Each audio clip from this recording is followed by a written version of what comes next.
Hey folks, welcome to a special episode of Deep Dive. So here we are. The moment has arrived. It is Monday, January 20th, 2025. Trump is sworn into office today, and he has promised shock and awe, his words, in his first week. Mass deportations, trade wars, pardons of traitors, and more. So we can expect that life will get incredibly hard for a lot of people pretty quickly. And that'll just be the start. As we know, Trump is animated by authoritarianism, fear, violence, humiliation, chaos. It's almost surreal, unbelievable, to consider the President of the United States with this objective. None of this bodes well for the American democratic experiment. So today, I'm revisiting the final episode of my limited series After America that ran last year and imagined how democracy could fail in the United States. In this final episode, I outlined how authoritarianism could take hold under a second Trump presidency in very vivid detail.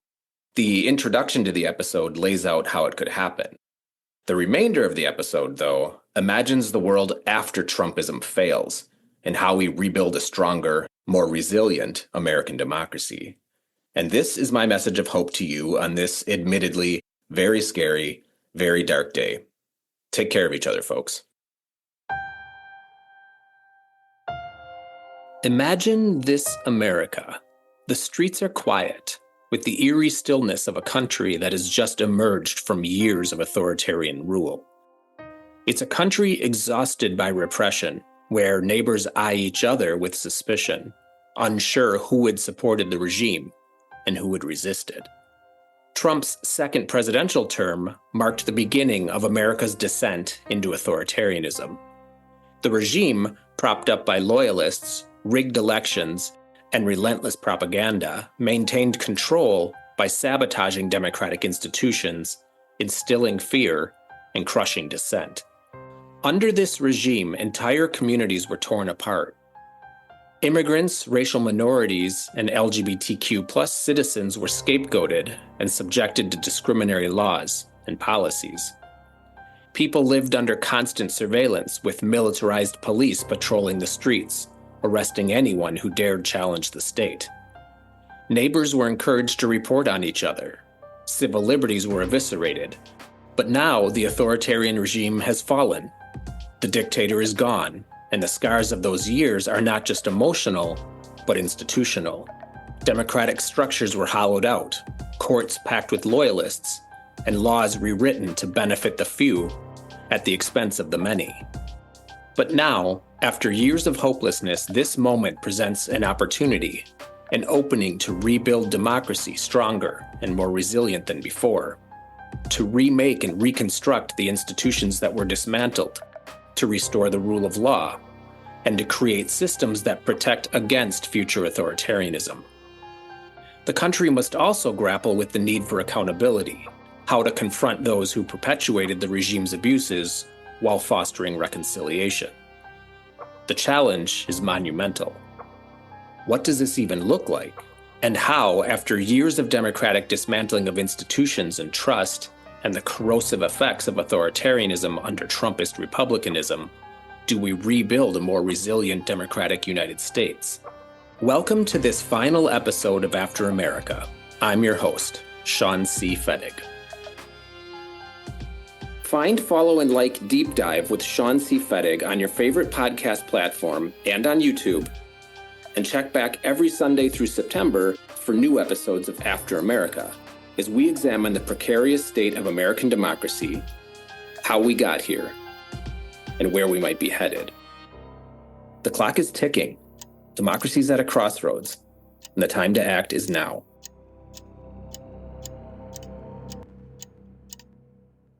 I for many years now, I have been on the more alarmist side of of how much danger we're in. I think that the events that followed the 2020 election were a very stark reminder of how contemporary Republicans view our democracy, the kinds of things that they're willing to do to maintain control of it. And there is a party leader who led the insurrection, right? Who essentially sent a mob of his supporters to sack Congress and presumably murder members of the United States Congress, who was engaged in conspiracy to to create fake electors for the Electoral College and was scheming to have like martial law declared so that he could stay in power, and then did not even attend Biden's inauguration. That was a stress test of the system that we passed, like barely. And the alarming thing, the thing that makes this election feel much more existential than even in 2020 to me, is that everybody saw that, right? Everybody saw it happen. It happened in broad daylight, like a lot of it on national television. And yet the voters of the Republican Party have forwarded to us the same person who made every effort to destroy American democracy 4 years ago. Their position is like, we're going to give this guy another chance. I mean, I think that's just like intrinsically very dangerous, you know? And so in that sense, the stakes of this election are, I think, extremely, extremely high, not just in terms of like what Trump and the Republicans could do with their power, but the message that it sends, I think, to everyone in the political system. Like, you can literally try to perpetrate a coup and the voters will give you another chance. It suggests a sort of a widespread lack of understanding about the seriousness of January 6th and the seriousness of the post-2020 election coup attempt. It suggests to me that, you know, these are findings in American political science, right? Like, memories are short. Presidents tend to get more popular the longer they've been out of office. You know, their approval rating will tick right back up, no matter how bad it was when they left. So there are some elements of this that are just sort of like, oh, well, this is American politics, you know, this isn't anything to be alarmed about. But with Trump himself, sometimes using rhetoric that makes it seem like he has authoritarian plans, authoritarian tendencies, if nothing else, a highly, highly authoritarian outlook about his position and about the kinds of things that you can and can't do. I think it's very concerning that this man is, like, once again on the precipice of power, that the remaining opposition to him within the Republican Party has, like, mostly been liquidated. You know, what remains unclear is, like, well, what exactly would be the shape of the democratic rupture here, right? In other words, even with the most sinister or sort of diabolical plans, like, what could Donald Trump and his allies actually accomplish in power that would make it functionally impossible for Democrats to ever win another election, or for any kind of opposition party to ever get them out of power? That was Dr. David Ferris, political scientist and professor at Roosevelt University, expert on democratic reform and strategies to strengthen democratic institutions in the face of rising authoritarianism, and author of the book It's Time to Fight Dirty: How Democrats Can Build a Lasting Majority in American Politics, explaining his concerns about a second Trump presidency. On this final episode of After America, we imagine what it might look like in Donald Trump's America if he, along with the assistance of the acquiescent authoritarian Republican Party, were to win another term to the presidency and act on his worst impulses and implement the policies he supports. We imagine what this does to American democracy, and more importantly, we examine how to transition back into democracy after a collapse into some form of authoritarianism. He says, "You're not going to be a dictator, are you?" I said, no, other than day one. Donald Trump has called for the cancellation of the Constitution to install him as president outside of an election, extrajudicial and extralegal mass roundups and deportations of immigrants, nullification of court decisions with which he disagrees, military tribunals and death sentences for political opponents, summoned a mob to the Capitol to overturn an election that he lost in an attempt to stay in power extra-constitutionally. We call this a coup. And as you just heard, stated that if elected again, he would be a dictator for at least day one. If Trump gets his way, does the things he says he'll do, implements the policies that he supports, many outlined in Project 2025, American history may take a sharp and dark turn. Imagine this date, but 20 years from now. It's 2044, and this is what American school children are learning. The 2024 election was unlike any other in American history. On November 6th, the morning after Election Day, the country found itself in uncharted territory. The Democratic candidate, Kamala Harris, had narrowly won the popular vote and had secured a majority in the Electoral College, but the Republican-controlled House of Representatives had other plans.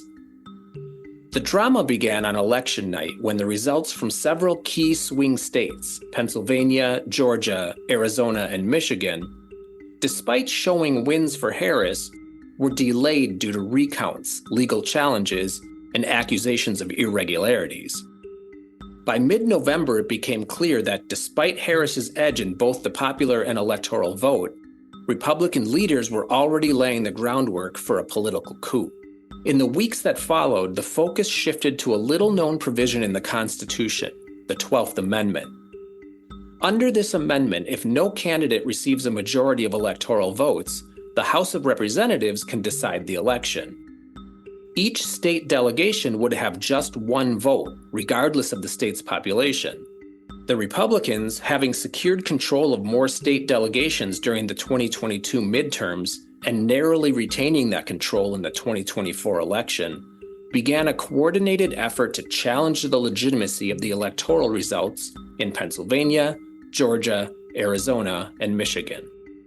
They argued that the widespread voter fraud, though unproven and repeatedly debunked in court, had tainted the results. The Republican strategy relied on the complex process of certifying the election. Electors from the contested states were pressured not to certify their results or to send conflicting slates of electors to Washington. In some cases, Republican-controlled state legislatures stepped in, overriding the popular vote in their state to select pro-Trump electors. By early December, the situation was complete chaos. Multiple states had sent competing slates of electors to Congress, and the Electoral College vote, typically a formality, seemed uncertain. The decisive moment came on January 6, 2025, when Congress met to certify the electoral vote. As expected, disputes over the competing slates of electors from key states erupted. The country watched in disbelief as the House of Representatives, with the majority of Republican state delegations on Trump's side, refused to recognize the Democratic electors in Pennsylvania, Georgia, Arizona, and Michigan, forcing the election into the House under the 12th Amendment. With each state delegation casting a single vote, the Republicans had a slight advantage. States like Wyoming and Alaska, with small populations, but one vote each, held the same weight as California and New York. As the final tally was counted, it became clear.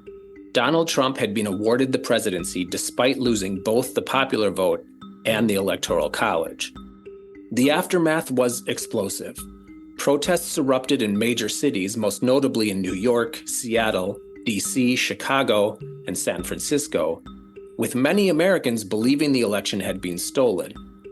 Courts had ruled that the House's actions were technically legal under the Constitution, but the legitimacy of the process was widely questioned. The Democratic Party refused to accept the results, and for weeks, the country teetered on the edge of complete breakdown.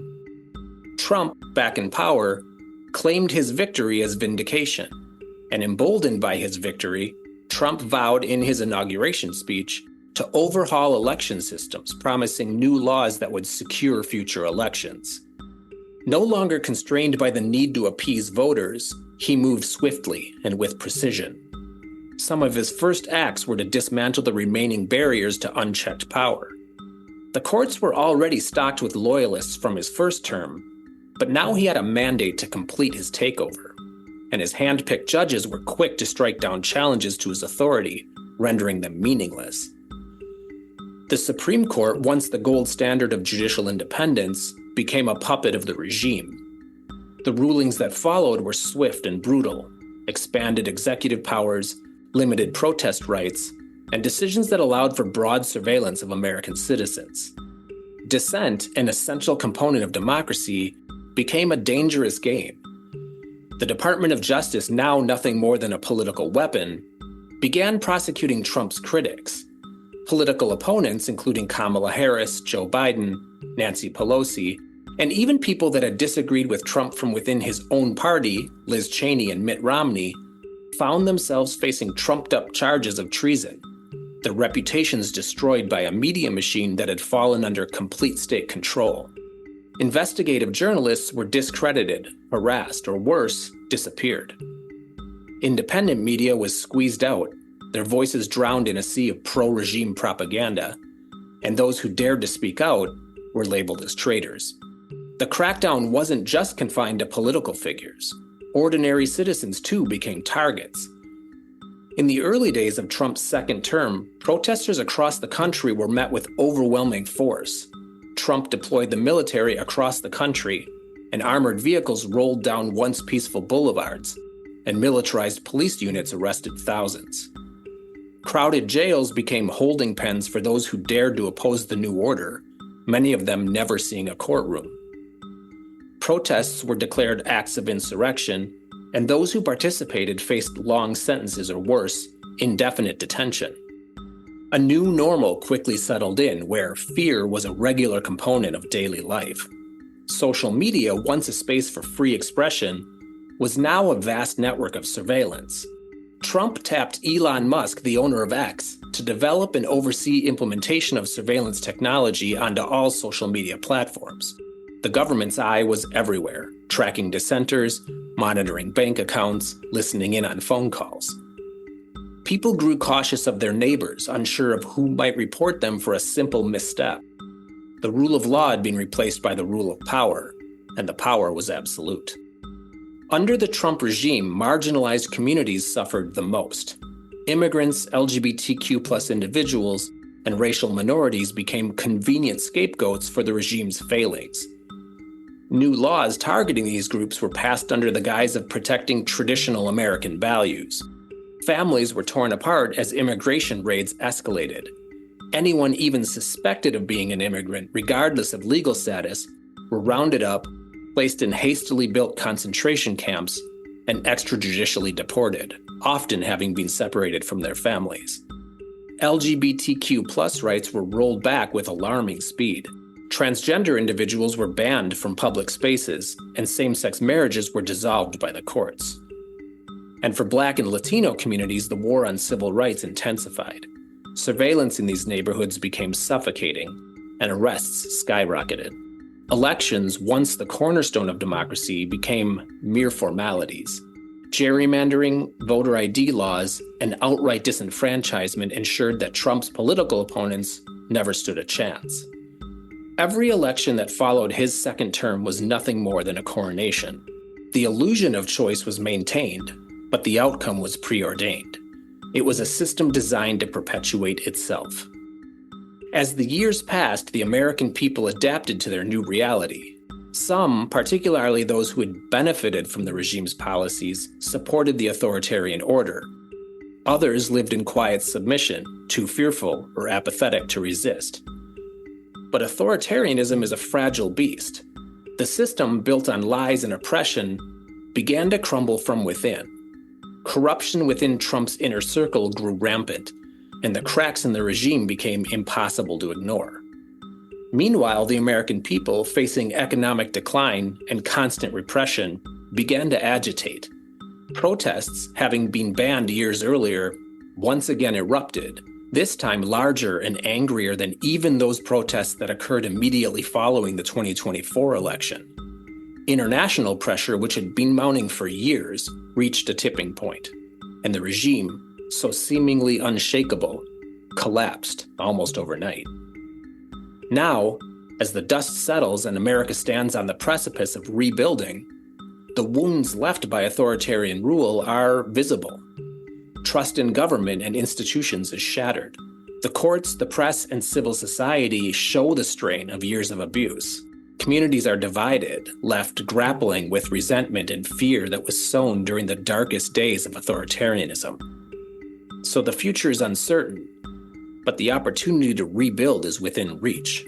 In this critical phase, one concept becomes essential: transitional justice. Transitional justice refers to the set of practices and mechanisms that societies use to address the legacies of human rights abuses and authoritarianism as they transition back to democracy. It's a multifaceted approach that includes holding perpetrators accountable, acknowledging and redressing the suffering of victims, and reforming institutions so that they never again serve as instruments of oppression. But transitional justice is more than just a legal process. It's about healing a society that has been fractured and rebuilding trust between the government and its citizens. This is Dr. Monica Nalepa, political scientist and professor at the University of Chicago and leading expert in the study of transitional justice, authoritarian regimes, and democratization, and the author of the book After Authoritarianism, Transitional Justice and Democratic Stability, explaining the concept and the process. So transitional justice is the whole set of mechanisms and institutions that are designed to hold accountable members and collaborators of former authoritarian regimes after that authoritarian regime has fallen or has been displaced. And so that's a very important condition, that it's all kinds of ways of reckoning with people who upheld or helped to uphold authoritarian systems, but not while that authoritarian regime is still in place, but actually when a democratic regime has displaced it, and transitional justice mechanisms are established through formal institutions. So legislatures, governments pass special procedures that basically determine whether criminal trials can be held against people who committed human rights violations on behalf of the regime. So arguably in accordance to the authoritarian law at that time, but against natural law or natural senses of justice that we might have. So can they be now tried for those human rights violations under the new democracy? And that creates all kinds of problems with rule of law, with non-retroactivity, so justice not applying to cases in the past that were legal at that time. But it also encompasses a set of extrajudicial institutions, such as bans on running for office by politicians who participated in the previous authoritarian regime, or the collaborators or secret police informers. It also includes purges, whether those purges are individual or purges of entire agencies that were tasked with supporting or maintaining the authoritarian regime. It also includes truth commissions, so very extrajudicial bodies that conduct hearings with victims, with perpetrators. Often they don't have any policy-making authority, but simply disclose the truth about what happened. And finally, also opening institutes of national remembrance, memorialization of things that happened in the authoritarian regime. So transitional justice really encompasses a spectrum of institutions, from sort of the most harshest, the most formal forms of accountability, such as through courts, all the way to like very symbolic measures, such as museums and memorializations.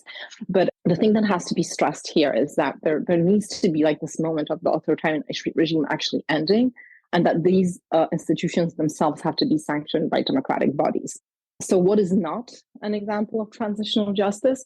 Well, any form of victor's justice, or any vendetta that one might want to organize or participate in towards the end of an authoritarian regime. So I would, for instance, say, drawing on my expertise in Eastern Europe, that the summary trial of Nicolae Ceausescu and his wife Elena in Romania during that remarkable 10-hour period when the dictator was deposed, and so the summary trial that sentenced him to death and performed that death sentence on the same day would not be an example of transitional justice, even though one could make the argument that Ceausescu got what he deserved, right? He was one of the most feared and ruthless dictators of the communist period in Eastern Europe. At its core, transitional justice is the process of confronting and rectifying the wrongs committed during an authoritarian regime as a society transitions back to democracy, involving more than just legal punishment for those responsible for human rights abuses. It's a holistic approach that seeks to restore justice, uncover the truth, hold perpetrators accountable, compensate victims, reform institutions, and foster reconciliation. In a post-authoritarian US, these pillars would be critical to restoring democracy.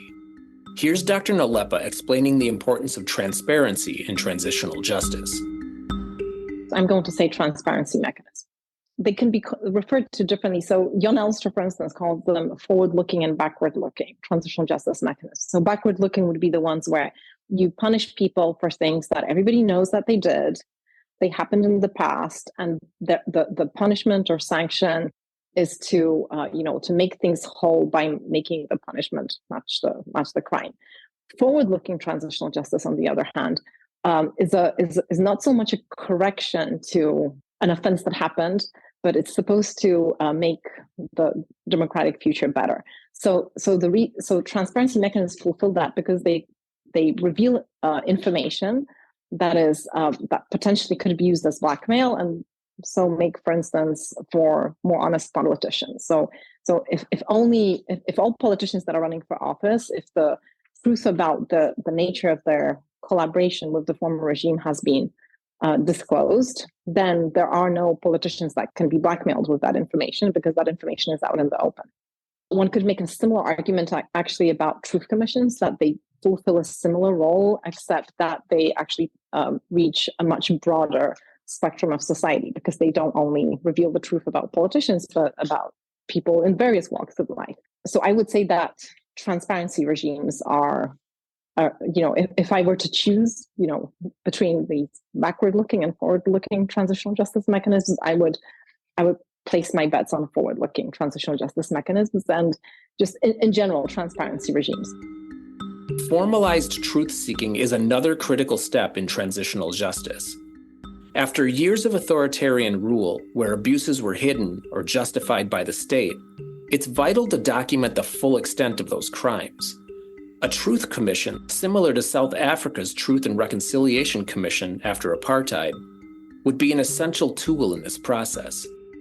Truth commissions provide a platform for victims to share their experiences and for society to confront its past. In South Africa, the commission was instrumental in revealing the atrocities of apartheid while promoting national healing through public acknowledgement of wrongs. In a post-authoritarian US, a truth commission could document the widespread human rights violations, corruption, and suppression of dissent under the Trump regime. It would provide a forum for victims, particularly marginalized groups such as immigrants, LGBTQ+ individuals, and racial minorities who suffered disproportionately, to tell their stories. This process could help foster transparency and understanding, bringing the truth of what happened into the light and beginning the process of social healing. Beyond uncovering the truth, there's also the question of criminal accountability. Should the US hold high-profile trials for former leaders who were responsible for orchestrating the abuses?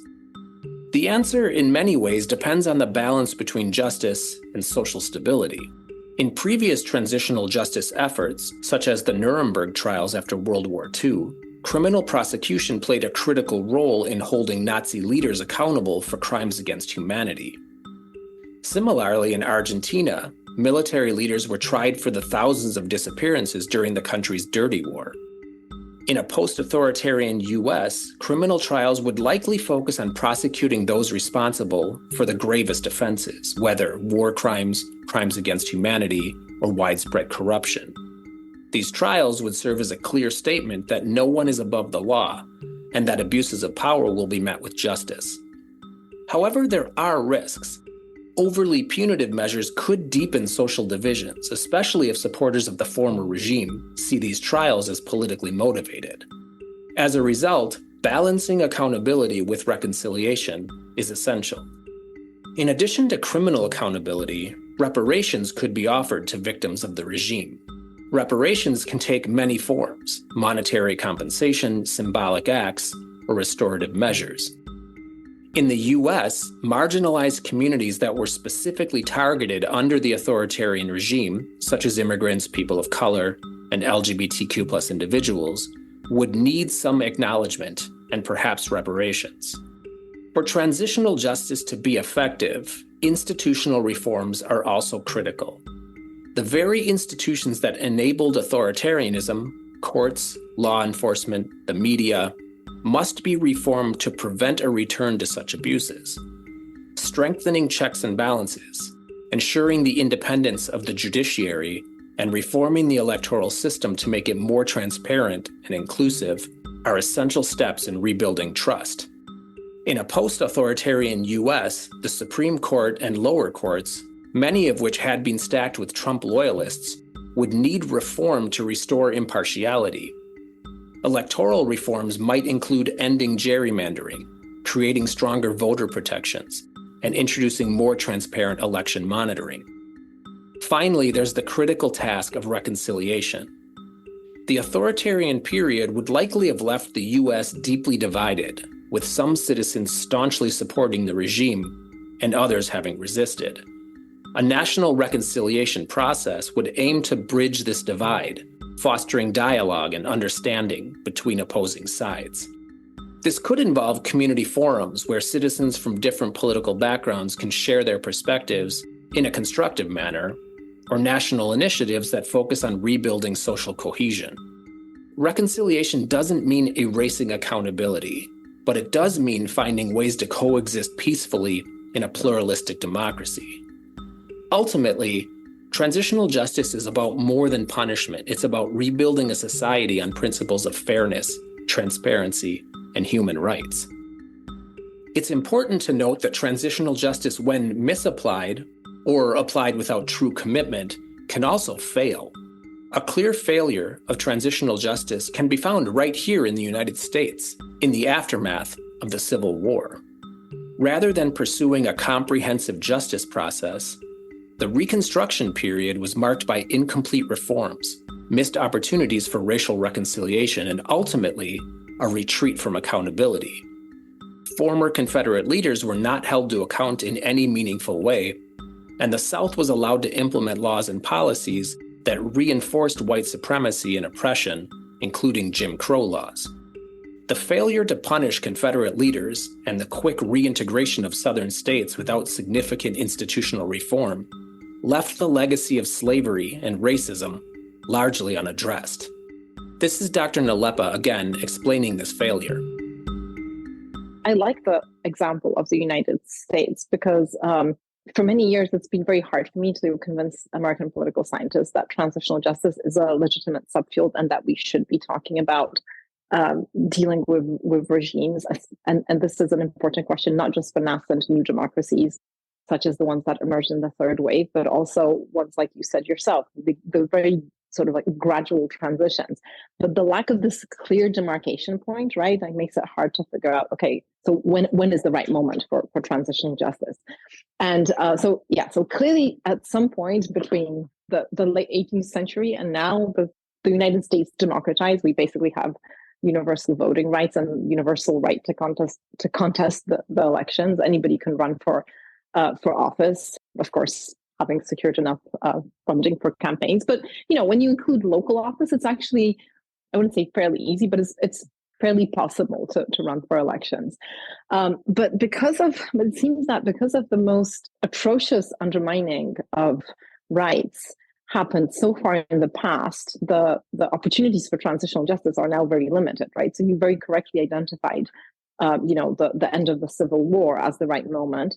But I think what the United States went through, in the period of Reconstruction and then Jim Crow was something that's actually very familiar to a lot of new democracies, right? Like there's this tension between accountability for what happened in the past and this sort of like orientation to the future so that we don't miss this moment when, we're building new institutions. And the most important thing is to organize our democratic procedures in a way that, that will set us up for success.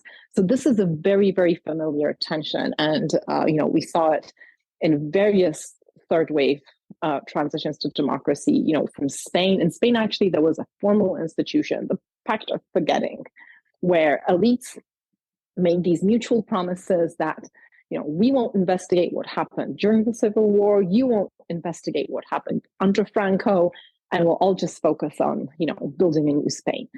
And it lasted until it didn't. Poland, Hungary went through similar dilemmas. And I have a sense that this must have been also something that happened in the United States, right? Where, we can spend a lot of time like fixing and, holding accountable, the members of the Confederacy and their collaborators for all kinds of things that happened in the past, or we can actually start working towards a new union.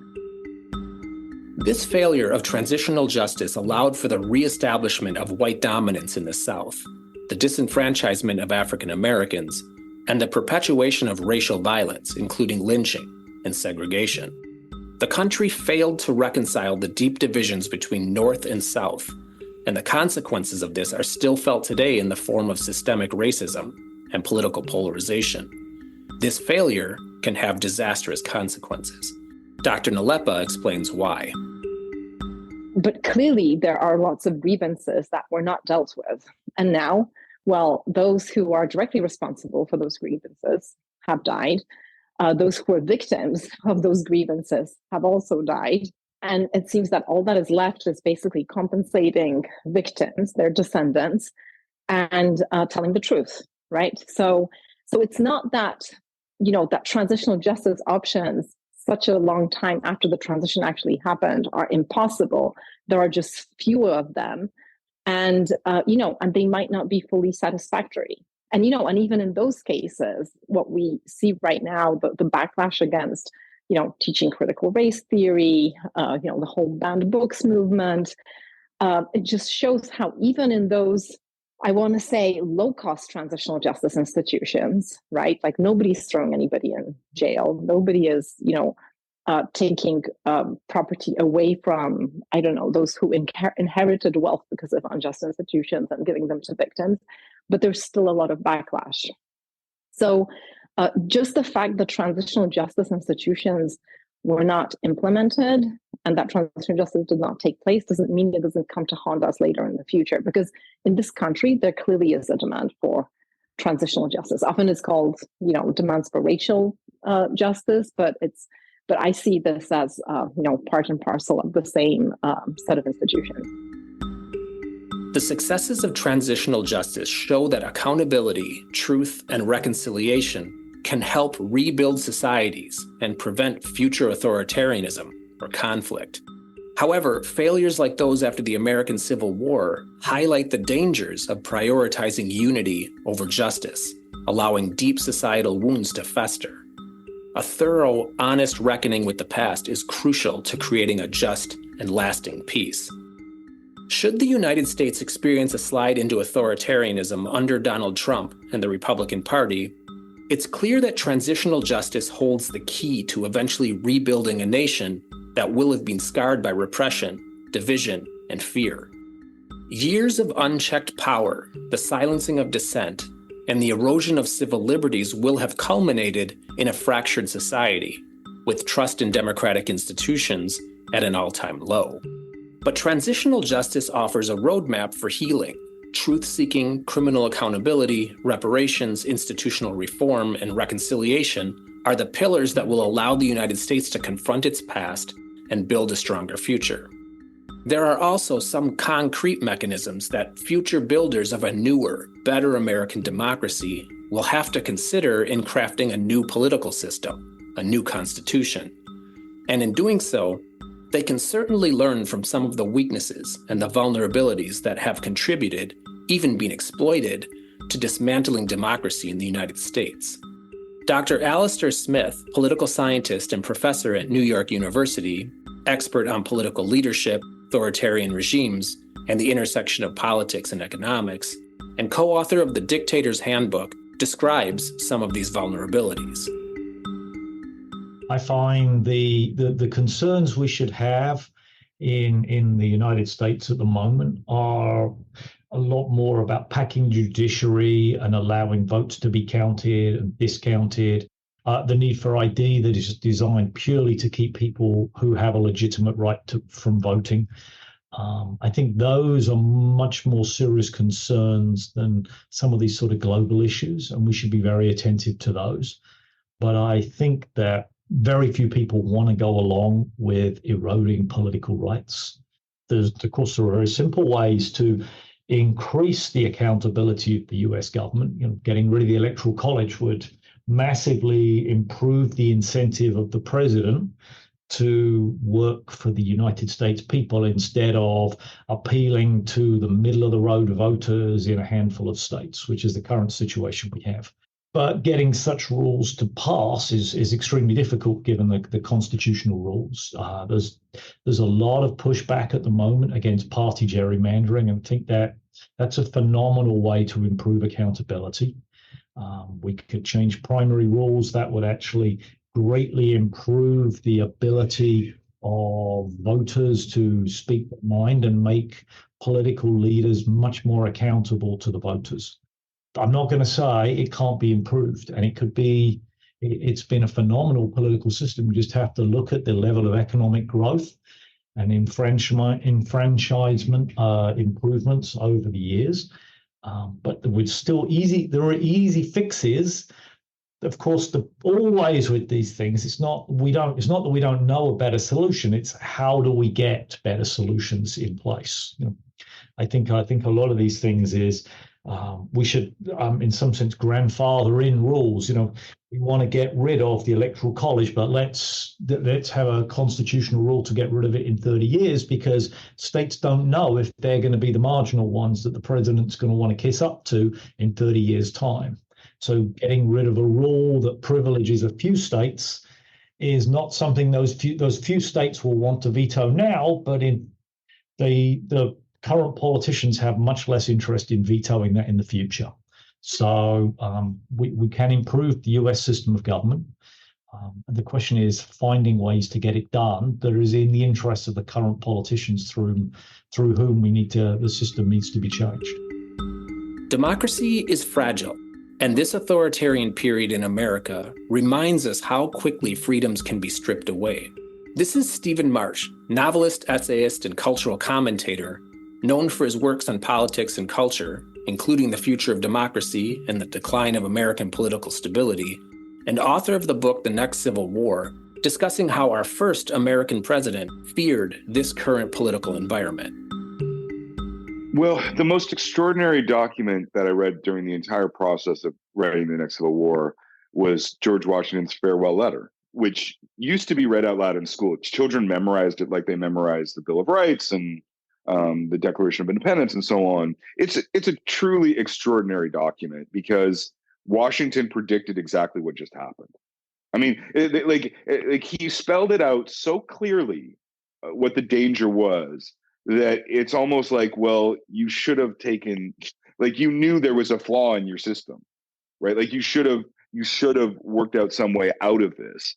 But I mean, it's an extraordinary work of prediction. To get the fall of your own country right 240 years after you wrote it. It's regional disputes, it's partisanship over country. I mean, the truth is, there are many, many American politicians who believe that their party is the country, right? And that therefore the only America that matters is the America of their party. This is kind of the core thing of American politics and the core disaster. Protecting democracy requires constant effort, not just from leaders, but from us, the citizens. It means staying informed, speaking out against injustice, and holding power to account, and voting for democracy every time, including this November. As we conclude this After America series, it's clear that the story of democratic backsliding, even a rise of authoritarianism, in the United States is not just a distant possibility. It's a very real threat that we've explored from multiple angles.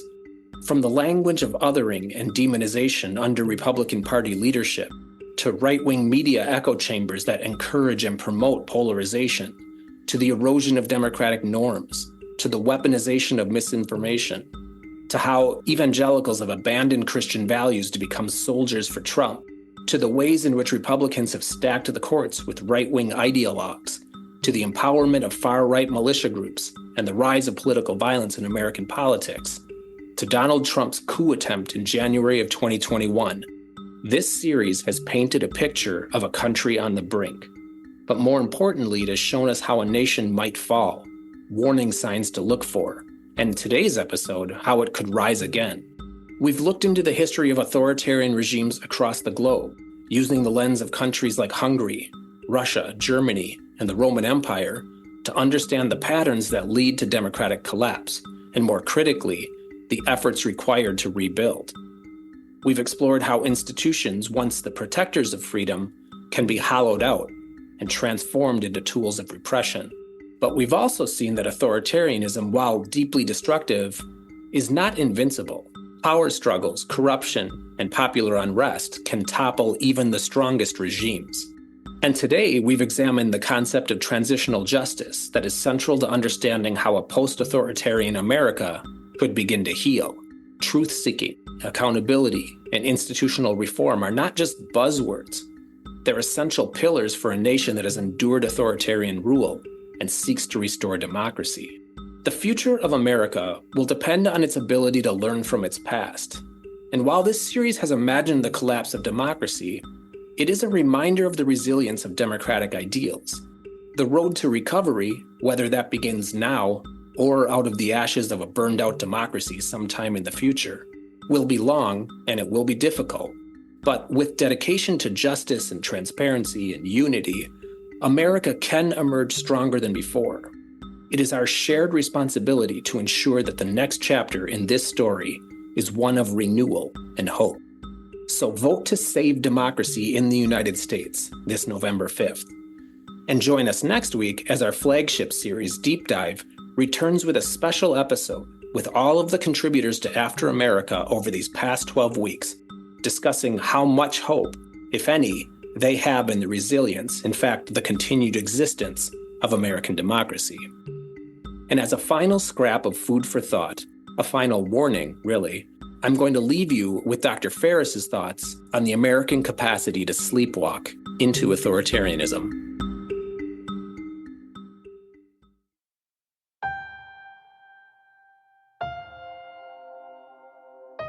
I think that there will be multiple inflection points where Trump and the Republicans will do things to consolidate their power, to expand their power, to weaken the architecture of democracy, but like the effects of those acts might not be felt right away. I'm thinking of like the Project 2025 that Trump's right-wing allies have put together. It's available on the internet if you want to read it. Part of that plan is to have like tens of thousands of positions inside the federal bureaucracy stripped of their protection. In other words, these would be made like 50,000 new political appointees, where Trump can go in, clear out lifelong civil servants, and then replace them with like Heritage Foundation ideologues or wherever he's going to pull from. That's really dangerous, right? But it's also, you're going to wake up the next morning and like the world will keep turning. And I think some people will conclude like, well, 50,000 out of 2 million, like what's the big deal? Like ultimately we survive. You can see like a series of those things happening where Trump and the Republicans put their plans into motion. Like they passed this law that's been introduced in the House, what they call like the Election Integrity Act, but that would have the effect of making voting a lot harder for a lot of different people, among many other things. It's like, again, you have to think of it as like one piece of a puzzle designed to make it all but impossible to get Republicans out of power at the federal level. And to the extent that they still leave enough openings where, opposition can claim victories here and there, my fear is that people will not recognize what has happened until it is too late. In other words, until enough of these like little inflection points have been manipulated by Republicans, and you lose rights and you lose procedures and you lose pathways to change and reform. My fear is that those things will unfold over a series of years, and that we're going to wake up in like 2027 or 2029 and realize like the way that we used to defeat a political party, the way that we used to defeat presidents is no longer available to us in like precisely the same way that it used to be, because these efforts to undermine the basic guardrails and the basic underpinnings of American democracy have actually been quite successful, and we just won't notice until it's too late. When you clear out civil servants and then you can just like sort of use the federal government as a campaign arm, right? That's not a tanks in the street moment, but it is something that makes the political system much, much less fair to people who are out of power.